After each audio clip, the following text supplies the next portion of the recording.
নমস্কার, আমি সেলভিসা সেন। SMPH প্রযোজিত ও চ্যানেল ভিশন আয়োজিত গীতিকা অনুষ্ঠানে সকলকে স্বাগত জানাই। আজ আমাদের মধ্যে যে শিল্পী রয়েছেন তিনি দিল্লি থেকে আগত বিশিষ্ট আবৃত্তিকার, কণ্ঠশিল্পী, মঞ্চশিল্পী জয়িতা সরকার। চলে যাব দিদির কাছে। নমস্কার দিদি। নমস্কার। আমি শুনেছি আপনি মঞ্চনাটকের সাথে বিভিন্ন কণ্ঠনাটক এবং আবৃত্তিতেও সমান পারদর্শী, কিন্তু তার বাইরেও আপনার অনেক কর্মকাণ্ড আছে যেটা আমরা চাই আপনার মুখেই শুনতে। সেলভিসা, প্রথমে ধন্যবাদ জানাই আমাকে এই অনুষ্ঠানে ডাকার জন্য। খুব ভালো লাগছে, খুব অল্প সময়ের জন্য কলকাতায় এসেছি, তার মধ্যেও তুমি ডাকলে অনুষ্ঠানে। কর্মকাণ্ড খুব বড় কথা, আমি খুব সাধারণ মানুষ, তবে অনেক কিছু করতে ভালো লাগে। আমার বাড়ির লোকেরা, বন্ধুরা বলেন এনার্জির পাওয়ার হাউস, তাই জন্য আমি অনেক কিছুতে থাকতে ভালোবাসি। আমি চাকরি করি একটি বহুজাতিক সংস্থায়। সেটার বাইরেও আমার শখ, ভালোবাসা অনেক কিছুই, পেশা নয়, নেশা। তো কবিতার বাইরে, কবিতা তো আমার প্রথম প্রেম, তাছাড়া রয়েছে নাটক এবং গান। আমি দীর্ঘ প্রায় 10 থেকে 12 বছর দুটি গানের দলের সঙ্গে যুক্ত দিল্লিতে। একটি দলের নাম উজান। উজান লোকসঙ্গীত নিয়ে কাজ করে। শ্রীমতী তপতী মুখোপাধ্যায় একজন নামকরা শিল্পী, তিনি ভূপেন হাজারিকার সঙ্গে গান গিয়েছেন, তার কাছে শেখা লোকগান। আর আধুনিক এবং অন্যান্য গান আমি গাই সাম্পান দলের সঙ্গে, দুটোই মহিলা পরিচালিত দল। এবং দিল্লির বুকে আমরা বাংলার হারিয়ে যাওয়া পুরনো গানগুলিকে তুলে আনার চেষ্টা করি। এটা একটা খুব ভালো উদ্যোগ যে আপনাদের হাত ধরে এগিয়ে চলেছে, যেখানে বাংলা ভাষা নিয়ে এত লড়াই চলছে, লোকে অসম্মান করছে বাংলা ভাষাকে, বাংলা বলতে চাইছে না, সেই জায়গায় বাংলা ভাষাকে নিয়ে লড়াই, বিশেষত লোকভাষা বা লোককবিতা গানকে নিয়ে এগিয়ে চলা খুবই ধন্যবাদ। ভালো লাগবে শুনতে সেলভিসা, দিল্লিতে বাংলা গানের একটা ভীষণ দর্শক। আর আমি জানি না এখানে যত নানা অনুষ্ঠান বাংলা গানের যেভাবে হয়, আমাদের ওখানে ভীষণ আমরা ডাক পাই এবং বাংলা গানও গাই। চলে আসি কবিতায়। কবিতা তো ছোট থেকেই ভালোবাসি। অনেক বয়সে পরে এসে, মানে বলা যায় কোভিডের একটু আগেই আলাপ হয় আমাদের শ্রীমতী গোপা চক্রবর্তীর সঙ্গে। তিনি আমার লোক কবিতার গুরু। মাটির টানে কবিতা প্রাঙ্গণে আমরা দুজনেই গুরু বোন বলা যেতে পারে। একদিনে একসঙ্গে আমরা শুরু করেছিলাম লোক কবিতা। যদিও সেলভিসে এখন মানে মাস্টার ডিগ্রি করে ফেলেছি, আমি এখনো ক্লাস 2-তে আছি। সত্যি কথা বলতে কি, একটু মানে সততা দেখাতে পারছি না, লোক কবিতার প্রতি এতটা সময় দিতে পারছি না। তাছাড়া রয়েছে মঞ্চ অভিনয়তে। সদ্য হয়ে গেল আমাদের একটি মঞ্চাভিনয়, নাট্যকার চন্দন সেনের রচনা একটি নাটক আমরা গত রবিবারই মঞ্চস্থ করলাম। খুব ভালো সাড়াও পেয়েছি। আর তাছাড়া শ্রুতি নাটক, তুমি তো জানো, আমি আর আমার স্বামী জয়দীপ, আমরা দুজনে শ্রুতি নাটক এবং কবিতা একসঙ্গে করি। গতকালই দিল্লির একটি মহিলা সংগঠন আছে সহচরী, তারা অভিনেত্রী তৃপ্তি মিত্র শতবর্ষ উদযাপন করছিলেন, একটি শ্রুতি নাটক প্রতিযোগিতা রেখেছিলেন। সেখানে আমার এই লেখা নাটককে আমরা 4 জন করে প্রথম পুরস্কার পাই। অভিনন্দন তোমাকে এবং তোমার দলকে, এবং দাদাকে অভিনন্দন জানাচ্ছি। অসংখ্য ধন্যবাদ। আমরা তো অনেকক্ষণ কথাই আছি, এবার আমরা প্রথম পরিবেশনার দিকে একটু এগোই। মানে শোনাচ্ছ আমাদের? মানে গল্প শুরু করলে তো আমাদের গল্পতেই অনুষ্ঠান কেটে যাবে। আমি আমাদের সবার উপরে আছেন, আমি তো মনে করি আমাদের প্রাণের ঠাকুর রবি ঠাকুর। তাই যখন গানের অনুষ্ঠান করি তখনও গান, এবং যখন কবিতার অনুষ্ঠান করি তখনও আমি তাকে স্মরণ করি, কবিতা শুরু করি। তো আমার প্রথম কবিতা জন্মান্তর, কবিগুরুর। আমি আবারও বলি, এখন ওই একটু ফাঁকিবাজিও হয়, বয়সও বাড়ছে, আবৃত্তি করার সাহস রাখি না, আমি একটু পাঠের সাহায্য নেব আর কি। আমি ছেড়েই দিতে রাজি আছি সুসভ্যতার আলো। আমি চাই না হতে নববঙ্গে নবযুগের চালক। আমি নাইবা গেলাম বিলাত, নাইবা পেলাম রাজার খিলা। যদি পরজন্মে পারি হতে ব্রজের গোপ বালক, আমি নিবিয়ে দেব নিজের ঘরে সুসভ্যতার আলো। যারা নিত্য কেবল ধেনু চড়ায় বংশী বটের তলে, যারা গুঞ্জা ফুলের মালা গেঁথে পরে পরায় গলে, যারা বৃন্দাবনের বনে সদাই শ্যামের বাঁশি শোনে, যারা যমুনাতে ঝাঁপিয়ে পড়ে শীতল কালো জলে, যারা নিত্য কেবল ধেনু চড়ায় বংশী বটের তলে। ওরে বেহান হলো জাগরে ভাই, ডাকে পরস্পরে, ওরে ওই যে তো ধীমন্ত ধ্বনি উঠল ঘরে ঘরে। হ্যারো মাঠের পথে ধেনু চলে উড়িয়ে গোখুর রেণু, হ্যারো আঙিনাতে ব্রজের বধূ দুগ্ধ দহন করে। ওরে বেহান হলো জাগরে ভাই, ডাকে পরস্পরে। ওরে শাওন মেঘের ছায়া ঘনায় কালো তমাল মূলে, ওরে পার ও পার আধার হলো কালিন্দির কুলে। ঘাটে কুপাঙ্গনা ডরে কাঁপে খেয়া তরির পরে, হ্যারো কুঞ্জ বনে নাচে ময়ূর কলাপখানি তোলে। ওরে শাওন মেঘের ছায়া পড়ে কালো তমাল মূলে, মোরা নব নবীন ফাগুন রাতে নীল নদীর তীরে, কোথা যাব চলে অশোক বনে শিখি পুচ্ছ শিরে। যাবে যাব চলি দোলার ফুল রাশি, দিবে নিপু শাখায় কষি। যাবে দক্ষিণ বায়ে বাঁশির ধ্বনি, উঠবে আকাশ ঘিরে। মোরা রাখাল মিলে করব খেলা নীল নদীর তীরে। আমি হব না ভাই নববঙ্গে নবযুগের চালক, আমি জ্বালাবো না আধার দেশে সুসভ্যতার আলো। যদি ননি ছানার গায়ে কোথাও অশোক নিপের ছাই, আমি কোনো জন্মে পারি হতে ব্রজের গোপ বালক, তবে চাই না হতে নববঙ্গে নবযুগের চালক। অসাধারণ অসাধারণ, মানে স্পিচলেস হয়ে আমি শুনলাম। আমি যতদূর জানি দিদি, তুমি অর্থনীতিতে তোমার পড়াশোনা, হ্যাঁ। তো কিভাবে এই সাহিত্যপ্রেমী হয়ে উঠলে, আমি একটু তোমার কাছে এটাই শুনতে আসলে চাইবো। বলি, হ্যাঁ, আমাদের অর্থনীতি তো মূলত অঙ্ক স্ট্যাটিস্টিক্স এর হ্যাঁ, ব্যাপার, একদম। কিন্তু মানে পুরো ডিফারেন্ট সেকশন একদম। অর্থনীতির থেকে সাহিত্য, কবিতা, নাটক কিভাবে এখানে আসলে? এটা বলতে পারি আমার বাবার একটা ভীষণ মানে সহযোগিতা ছিলেন। মূলত বলি, আমার বাবা মা দুজনেই লাইব্রেরিয়ান ছিলেন, গ্রন্থাগারী, এবং সেই জন্য আমাদের বাড়ি ভর্তি বই থাকতো। আর যেহেতু আমি বাবা মার একমাত্র সন্তান এবং দুজনেই কর্মজীবী ছিলেন, সারাদিন আমি বাড়িতে একা। আর আমাদের সময় দেখো, মোবাইল তো দূরের কথা, আমাদের বাড়িতে টিভিও ছিল না, আমরা খুব মধ্যবিত্ত ছিলাম। আমার বাবার মনে হতো টিভি থাকলে বড্ড ডিস্ট্র্যাকশন হবে, তো বই আমার একমাত্র বন্ধু ছিল। এইভাবে পড়তে পড়তে বইটাকে কখন এত ভালোবেসে ফেলেছি, মানে আমি সেটা এবং আমি খুব গর্বের সঙ্গে বলতে পারি, আমার ছেলে যে দিল্লিতে বড় হয়েছে, জন্মেছে, বড় হয়েছে, সেও বাংলা সাহিত্যের প্রতি এবং সাহিত্যের প্রতি সমভাবে অনুরাগী। যদিও সে পেশায় একজন ডাক্তার, কিন্তু সে ভীষণভাবে বাংলা পড়ে। তো এইভাবে আমার মনে হয় পেশা আর নেশা না, দুটোর মুখোমুখি এসে দাঁড়ায় না কখনো। ভীষণ ভালো লাগছে তোমার সঙ্গে কথা বলে। তা আমি এবার তোমার কাছে দ্বিতীয় পরিবেশনায় যাব, মানে কি শোনাবে আমাদের দ্বিতীয়? আমি এবার আমার প্রিয় কবি শঙ্খ ঘোষের কবিতায় যাব। শঙ্খ ঘোষের এই কবিতাটি ছোট একটি কবিতা, আমার খুব প্রিয় কবিতা। আমরা যারা কি বলবো, ভূমিজ মানুষ, যারা সাধারণ মানুষ, তাদের প্রতি আমরা অনেক সময় না দয়ার দান দেখাই। বলি, বাহ, তুমি তো এটা দারুণ করো, চলে এসো, তোমাকে আমরা এখানে সুযোগ দিয়ে দেবো, তোমাকে আমরা ওখানে সুযোগ দিয়ে দেবো। কিন্তু তারপর তাকে যে সহযোগিতা, সেটা আমরা করি না, কারণ আমরা ভুলে যাই, আমাদের উন্নাসিকতা ভুলিয়ে দেয়, এই হঠাৎ করে আমরা দয়ালু হয়ে উঠি। এরকমই এই কবিতাটির একটা ছোট্ট গল্প আছে। গল্পটি হচ্ছে যে তখনকার দিনে না শঙ্খ ঘোষ একবার এই বাসে উঠেছিলেন, ডাবল ডেকার বাস ছিল কলকাতায়। তো উনি দোতলায় বসে আছেন, ওই ছোট বাচ্চারা দেখবে পাথরে ঠুকে ঠুকে ঠুকে গান করে। তো এখন আর করে না, তখন করতো রেডিও, মানে ট্রেনেও চড়তো, আমরা বাসেই করতো, উঠে মেট্রোতেই বা অন্য কিছুতে বেশি যাতায়াত করি, তো এটা করতো। একটি ছোট বাচ্চা ছেলে উঠেছে, অদ্ভুত তার গলা, তো উনি শুনতে পাচ্ছেন, পেছনে গাইছেন, একটি গান গাইলো, সবাই খুব হাততালি দিল। তারপর আরেকজন ডেকে বললো, খোকা এই গানটা জানিস, এটা করতো, খোকা ওই গানটা জানিস, এটা করতো। ছেলেটি একটির পর একটি 4টে গান গেয়ে গেল। গাওয়ার পর যখনই সে হাত বাড়িয়ে দিল, পুরো বাসের মধ্যে সবাই জানলা দিয়ে বাইরে তাকিয়ে। তো ছেলেটা না চোখে জল এসে গেল। ছেলেটা বলল, আমি গাবো না আর গান, তোমরা আমাকে গাইতে বললে, কিন্তু আমাকে কেউ সম্মান দক্ষিণা দিতে পারলে না। তার মানে কি, আমরা শ্রমটাকে ব্যবহার করলাম, কিন্তু তার দাম দিতে পারলাম না। এই কবিতাটির নাম, এটা আমার খুব প্রিয় কবিতা, আমার বাবার কাছে শিখেছিলাম এই কবিতাটির নাম ভিখারি ছেলের অভিমান। শুনে নি আমরা। হ্যাঁ, আগে বলবেন গাড়ি খোকা, পরে বলবেন মাপ করো, সামনে থেকে যা সরে যা, চলার পথটা সাফ করো।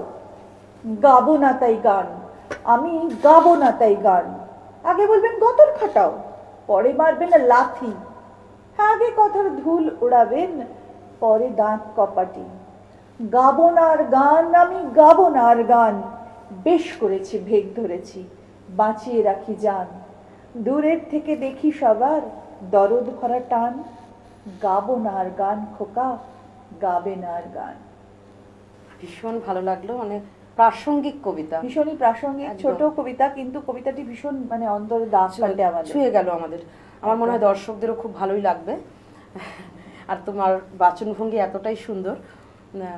তা আমিও আর বেশি কিছু কথা বলবো না, আমি আমাদের তৃতীয় পরিবেশনার দিকেই এগোবো। হ্যাঁ, এবার আমি একটু আঞ্চলিক কবিতায় যাই, যদিও সেলভিস আমাদের যিনি আজ সঞ্চালিকা, তার সামনে আঞ্চলিক ভাষার কবিতা বলতে বেশ ভয় করে, কারণ একদমই নয়। এত সুন্দর কবিতা বলে। আমরা কি আজকে তোমার কবিতা শুনবো একটা? সেটা যদি সময় থাকে, হ্যাঁ, অ্যাঙ্কারিং করার সময় অবশ্যই নয়, হ্যাঁ, যদি আমি সুযোগ পাই অবশ্যই তোমাকে আলাদা করে আমরা শোনাবো। একটা শুনবো।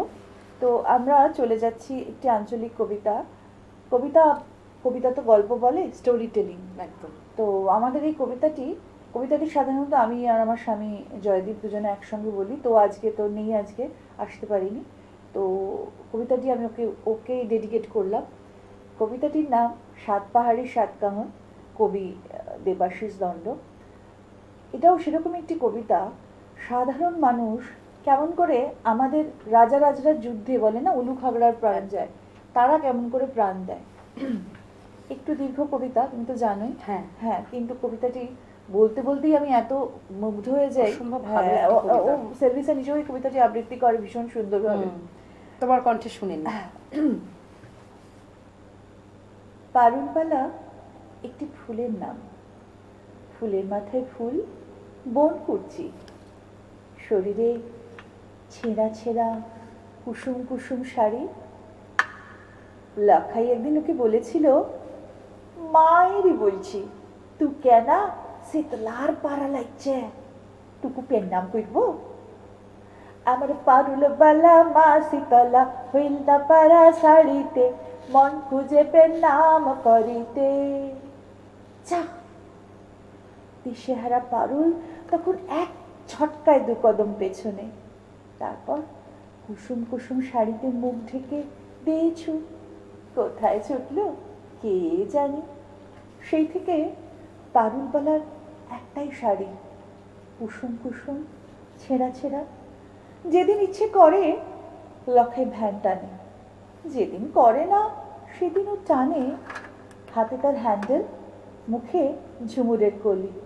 সংসারের বোঝা নিয়ে বল যাবি বল কোনখানে, সর সর সর তিন চাকা ভ্যানে। তো এই ভ্যানটাই লাখাই পারুর ঘর সংসার।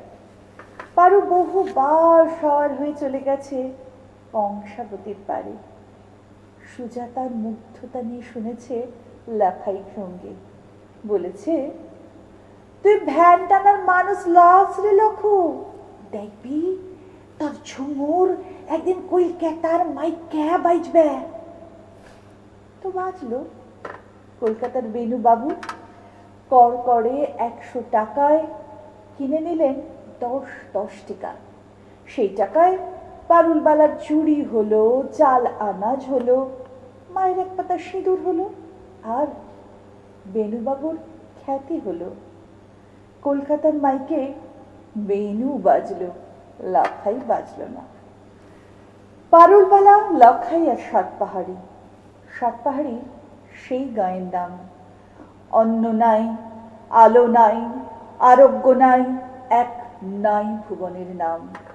নাই ভুবন মানে পারুলবালা লখাই। পীড়িতের বুক, ক্ষুধার পেট, সিজা ডুমুর বন কচু, কঙ্কাল সার ঘর বসতি, বিষাদ যাপনের অসীম অবসর। শাল সেগুনের বন, বনের মাথায় কলঙ্কিত চাঁদ, বনের ভিতরে বর্বর অন্ধকার, আর বহুদূর বহুদূর মুখ ফিরিয়ে থাকার এক বারুদ অভিমান। একদিন শাল সেগুনের ডালে সব কলঙ্ক সঁপে দিয়ে চাঁদ ডুব দিল। মোমবাতির মতো গলে গলে গেল সূর্যের তলানিটুকু। শালের গুড়িতে পিয়ালের গুড়িতে পিঠ ঠেকল। আলো নাই, অন্ন নাই সাত পাহাড়ের, বারুদ অভিমান শত স্ফুলিঙ্গে ছড়িয়ে পড়ল কাটামহলি, চৈতি, কবরমডাঙ্গা। অপমানিত কাঁধে আগুন অস্ত্র, অশিক্ষিত মুঠিতে হিসাব মেলানোর অঙ্গীকার। কিশোরের হাতে কিশোলয় নেই, কারবাইন আছে। কিশোরীর কাছে কলসি নেই, 303 আছে। অন্ন, অরণ্য, আলো, আরোগ্য, সহস্র প্রশ্ন গর্জে উঠল বুলেটের ভাষায়। পারুলবালার বনকুর্চি প্রতিদিন সেজে উঠল রক্তের প্রসাধনে। আদিগন্ত জহরব্রত হিংস্র হুতাসনে প্রতিদিন। লাফাইয়া ঠ্যাং টানে না, পারুলও সাজে না বনকুর্চিতে। কত রাত, কত দিন কেটে গেল এ পাতা সে পাতার আড়ালে। সুর নেই, সঙ্গীত নেই, সুজাতার মুগ্ধতা নেই। শাসনের জল পাই এলো মচ মচ শব্দ তুলে। যে কটা সাহসী ধান গাছ মাথা তুলেছিল পুরল তারাও, ছিন্ন সহজ পাট লুটালো নিষ্প্রাণ পাঠশালায়। দম বন্ধ হয়ে লুকোচুরি খেলা ভালো লাগে না লক্ষুর। সাত পাহাড়ি ঠেলে, পারুলবালা ঠেলে কংসাবতী পারে চলল। হ্যাঁ ভগবান তোমার কেন ভয়, মানুষ তোমার পর হইয়াছে, মানুষ তোমার পর হইয়াছে, আমি তো পর লয় ভগবান তোমার কেন ভয়। আমি তোমার ঘরকে যাব, ঝুমুরে মন ভোলাবো। আমি তোমার ঘরকে যাব, ঝুমুরে মন ভোলাবো। এ ভেটা পড়া ভেটা আমার ভেটা লয় ভগবান তোমার কেন ভয়। কংসাবতীর পার থেকে হারিয়ে গেল লখাই।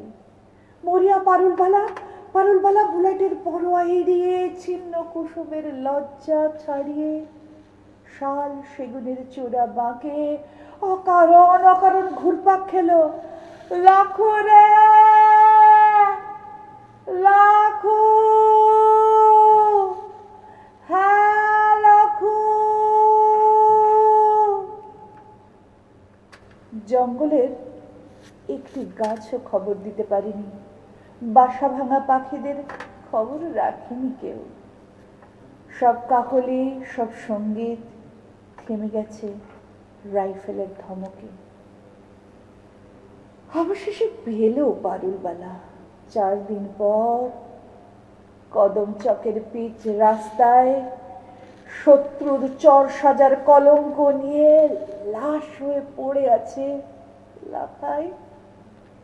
রক্তপলাশের নিষ্ঠুর সোহাগ মেখে জলসাদার মাইকে তখন বেজে উঠল, হ্যাঁ ভগবান তোমার কেন ভয়, হ্যাঁ ভগবান তোমার কেন ভয়। কি বলবো বুঝতে পারছি না, অসাধারণ বললেও কম হয়। এই কবিতাটা আসলে এতবার পড়েছি আর এতবার শোনা, মানে একটি ভুলের জন্য একটা ভালোবাসা কিভাবে হারিয়ে যায় এই কবিতাটার মধ্যে দিয়ে সেটাই বোঝা যায়। আদিবাসী দুটি ছেলে মেয়ের ভালোবাসার পরিণতি মেলে না। অসাধারণ ভালো একটি কবিতা। এবার তোমার কাছে কিছু কবিতাতে যাওয়ার আগে একটু অন্য কথা বলি। তুমি এই তো উজান সাম্পান নিয়ে কাজ করছো, তো তোমার কাছে যতটা শুনলাম যে দিল্লির বাংলা চর্চাটা মানে আমাদের কলকাতার থেকেও নাকি অনেক বেশি প্রসারিত এবং অনেক বেশি অ্যাকসেপ্টেড, ওখানে অনেক বেশি গ্রহণযোগ্য। হ্যাঁ। তবে সেলভিসা এই যে লোক কবিতা, এটাই আমি জিজ্ঞাসা করি, লোক কবিতা দিল্লিতে তো যেখানে হিন্দি ভাষা প্রধান, ওখানে সেখানে বাংলাটা গ্রহণ করছে, কারণ অনেক প্রচুর বাঙালি রয়েছে, তাদের বাঙালি অ্যাসোসিয়েশন, সেখানে লোকভাষাটা কতখানি গ্রহণযোগ্য আমার কাছে এটাই প্রশ্ন। একটা মানে দুঃখের বিষয় লোককবিতা এখনো সেই রকম ভাবে জনপ্রিয় হয়ে ওঠেনি।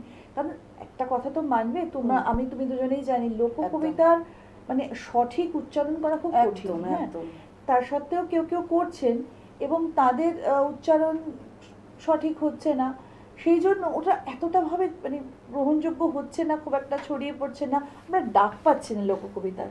এই যে আমাদের মাটির টানে কবিতা প্রাঙ্গণের কয়েকজন আছেন ওখানে, তাদের নিয়ে আমি দিল্লিতে একটি অনুষ্ঠান করেছিলাম লোককবিতার, এবং তাসলিমা নাসরিন এসেছিলেন সেই অনুষ্ঠান দেখতে। হ্যাঁ, ওটা আমি দেখেছি, তোমাদের অনুষ্ঠানটি লাইভ দেখেছিলাম। কিন্তু ভীষণ খুশি হয়েছিলেন যে লোককবিতা মান্য কবিতা পাশাপাশি কি করে একসঙ্গে পথ চলতে পারে, মানে আমাদের এই মানে আমরা যেমন বলি না সেই রকম দুই সন্তানের মতো, সেটা দেখো লোকভাষাটাও তো বাংলা ভাষাই, অঞ্চল ভেদে ভাষাগুলো যেরকম বদলে যায় সেটাই।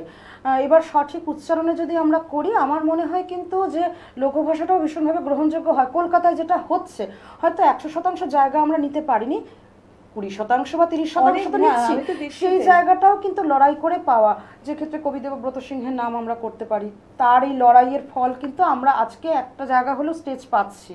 ঠিক আছে, আমার আশা রাখি দিল্লিতেও নিশ্চয়ই হবে, এবং তোমাদের হাত ধরেই সেটা হয়তো এগিয়ে যাচ্ছে বা যাবে। করিয়ে দিয়ে আমাদের দিধিতি চক্রবর্তী, যার কবিতা ভীষণ মানে জনপ্রিয় কবি এবং প্রতিভাবান শিল্পী, তাকে মানে ডাকা হয়েছিল কবিতা উৎসবে। তো দিধিতির একক অনুষ্ঠান ভীষণ ভালো লেগেছে, সবাই খুব ভালো বেশে শুনেছে।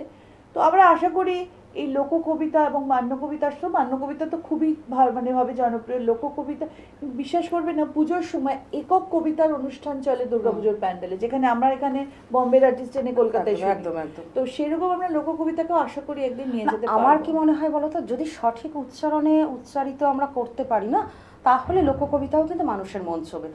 এবার ভুল উচ্চারণ যদি প্রেজেন্ট করি, সেটা আমার মনে হয় না সেটা মানুষ বুঝতে পারছে না। উচ্চারণ যদি তোমার সঠিক হয়, একটা কবিতার আবেগ যদি সঠিক থাকে, যে কোনো ভাষায় আমরা ইংরেজি কবিতাকে নিচ্ছি না, অবশ্যই ভালোবেসে, সেভাবেই লোকভাষার পুরুলিয়া, বীরভূম, বাঁকুড়ার কবিতা কেন আমরা নেব না? আমাদের সঠিক পথটা আমাদেরই দেখাতে হবে, শিল্পীদের দায়িত্ব থেকে যাবে। আমাদেরও প্রায় সময় শেষের পথে, আমরা বোধহয় আরেকটি পরিবেশনায় রাখতে পারবো। তো তোমার কাছে আমাদের শেষ পরিবেশনা শুনে নি। ঠিক আছে। আমি এই কবিতাটি শ্রীজাতর লেখা। সদ্য বাংলাদেশ আর ভারতের মধ্যে যে একটা খুব মিসআন্ডারস্ট্যান্ডিং, আমাদের তো দুটি দেশ, আমার নিজের শিকড় বাংলাদেশে, বড় যন্ত্রণাদায়ক সেটা। আমার বাবাকে এখনো যন্ত্রণা পেতে দেখি। তার উপরই লেখা একটি কবিতা, কবি শ্রীজাতর। বাংলাদেশ কবিতাটি তোমার জন্য। অন্ধকার লেখাগুচ্ছ 37। তাড়াতাড়ি বাড়ি ফিরবে বলে গেছিল সে, তার জন্য কত যত্নে ভাত বেড়ে রাখা। মা সেই কখন থেকে বারান্দায় বসে একা। জম্মু থেকে তেহরান, বাসরা থেকে ঢাকা, সে শুধু স্বাধীনভাবে বলেছিল কথা। নেমেছিল অন্ধকারে একা, মোমবাতি হাতে। সময় সাফল্য না তারই বিফলতা। ভাত ঠান্ডা হয়ে গেল বোঝাতে বোঝাতে। একটু পরে মার কাছে বুকে হেঁটে যাবে ভূমিখণ্ড জড়ো করে তৈরি করা মৃতদেহ।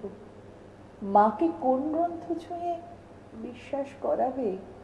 মার ধর্ম যে ভালোবাসা, তার ধর্ম স্নেহ। সভ্যতার অভিধানে খামতি শুধু এই, মায়ের কান্নার কোনো প্রতিশব্দ নেই। মায়ের কান্নার কোনো প্রতিশব্দ নেই। বাহ, অসাধারণ কথা এবং অসাধারণ আবৃত্তি।